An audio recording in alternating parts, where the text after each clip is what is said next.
Talk about being an uninvited guest. After showing up unannounced to Britney Spears' wedding in June, her first husband has just been found guilty of trespassing and battery. The pop star's California home was crashed by Jason Alexander as she prepared to wed Sam Asghari. He entered a no-contest plea on counts of aggravated trespassing and violence and will now serve 2 months in jail. Let's find out more in the video ahead. First up, what was he even thinking? In a beautiful ceremony attended by many celebrities, Britney Spears finally married the love of her life, Sam Asghari. It was a happy day. Britney danced with Madonna at the reception while donning a special Versace wedding gown. With the exception of one horrific development, her ex-husband Jason Alexander tried to crash her wedding by breaking into her house before the celebrations. It appears that the wedding was in a tent outside Spears' home. How do we know? Because Alexander went live. That's crazy, right? Alexander streamed portions of the incident on Instagram Live, where he can be seen approaching Spears' property and entering a wedding tent, apparently before any guests had arrived. What did he think he was doing, incriminating himself? The live stream stopped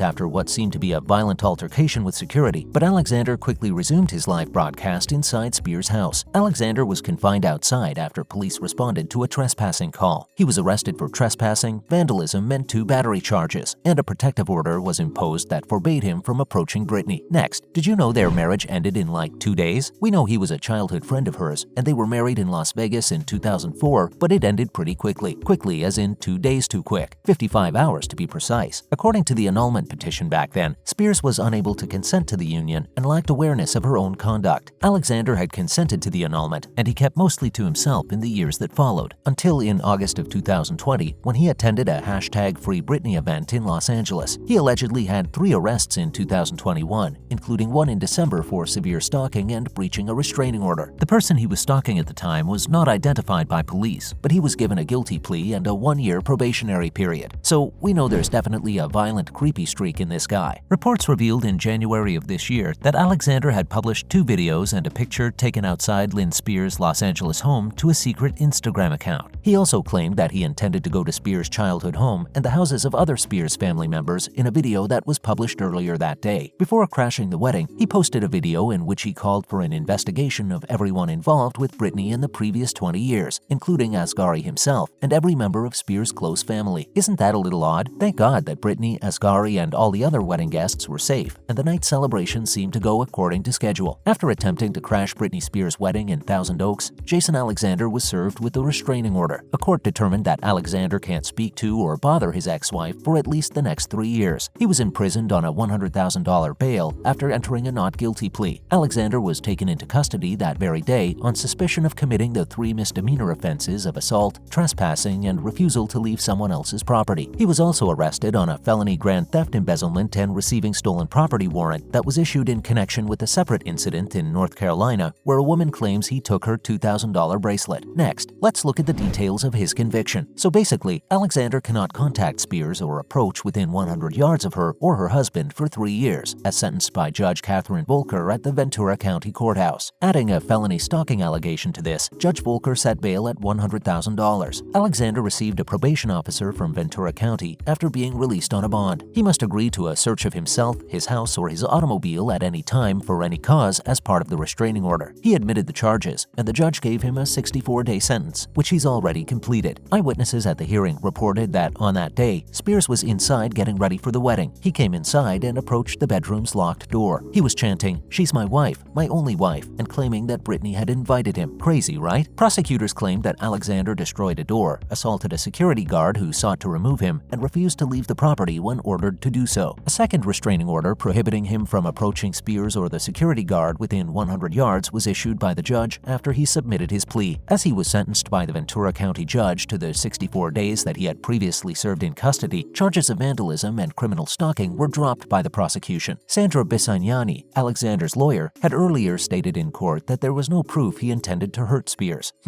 Except that he crashed a wedding chanting like a crazy man on Instagram Live? And what's Britney's take on all this drama? Insiders reveal that after getting a restraining order against her ex-husband Jason Alexander, Britney Spears feels safe and secure. She's glad that Jason was found guilty for what he did on her wedding day after experiencing one of the most stressful weeks of her life. The point to note here is that she believes Jason's sentence isn't lengthy enough for what he did, but she and Sam believe that justice has been done. The insider added that she feels safe knowing Jason served time behind bars for what he did, and she believes the 3-year restraining order she was issued against him is enough for him to learn a lesson. Britney is quite appreciative of how the police handled the situation that day. The fact that Alexander was even able to enter the toxic singer's residence infuriated her, and rightly so. She fired all the security guards she had on duty that day and hired another security team in their place. The singer and her new spouse have recently moved into a new $12 million mansion in Calabasas, California. The insider claimed that the singer's new home is significantly safer because the neighborhood is heavily patrolled. In retrospect, the whole thing was horrifying. Now, in other news surrounding Britney, Nicki Minaj had some things to say to Britney's ex. No, not this one, the other ex. In support of Britney Spears, Nicki Minaj had some harsh words for Brit's ex-boyfriend Kevin Federline. The uproar surrounding Kevin's remarks regarding the children of the former couple has just led the rapper to admit that she recently spoke with Britney. Kevin said in an interview that their children, Sean and Jaden, are choosing not to see Britney in part due to the intimate photographs the singer posts on Instagram. When Kevin shared sensitive information about the kids, Britney and her husband Sam Asghari immediately retaliated by calling him out. Now, Nicki is also standing up for Brit. She continued by labeling Kevin a clown for approaching the media as soon as Britney seemed to be in a good space. Is she wrong though? Absolutely not. According to Nicki, attacks via social media on a renowned person who they once loved and had children with is something only cowards do. Nicki slammed Kevin for urging his kids to be a part of his nonsense and accused him of using Britney's stardom as a perpetual gotcha moment. Federline posted videos on Instagram on August 11th that appeared to show Spears arguing with their sons Sean Preston and Jaden. The posts were shortly deleted. Next, why is this collaboration in the air? For a long time, we'd been hearing of a collab between Elton John and Britney Spears. Whatever happened? Some insiders have revealed the reason why production is on hold. Simply put, there's a lot riding on it, so she wants this to be a hit out of the park. Everyone who's heard the song says it's wonderful, so the hope is that she'll sign off on it ASAP. Britney had a lot of creative control over the song's creation, and she truly enjoyed it. This is so nice to hear because she really didn't have this when she was in her conservatorship and couldn't make decisions for herself. She's regained confidence in her singing and musical abilities after performing this song with Elton. Sources claim that she's really thrilled that she was able to provide input during each draft. And even though she's anxious about its release, we genuinely believe this song is going to be great. And lastly, she's all set for Oprah. Britney Spears is prepared to let it all out in her candid interview with Oprah Winfrey. The toxic hitmaker has struggled over the past few weeks as K-Fed has continued to attack her for her interactions with her sons, Sean and Jaden. An insider said that Spears has now hit her boiling point. The singer apparently took inspiration from Meghan Markle and Prince Harry's talk with Winfrey, and she now wants to dispel all of the myths about her. That's a wrap for this video. Do you think Britney's ex-husband got too lenient of a sentencing? Let us know in the comments below. As always, don't forget to like this video and subscribe to our channel for more videos like this. See you in the next one.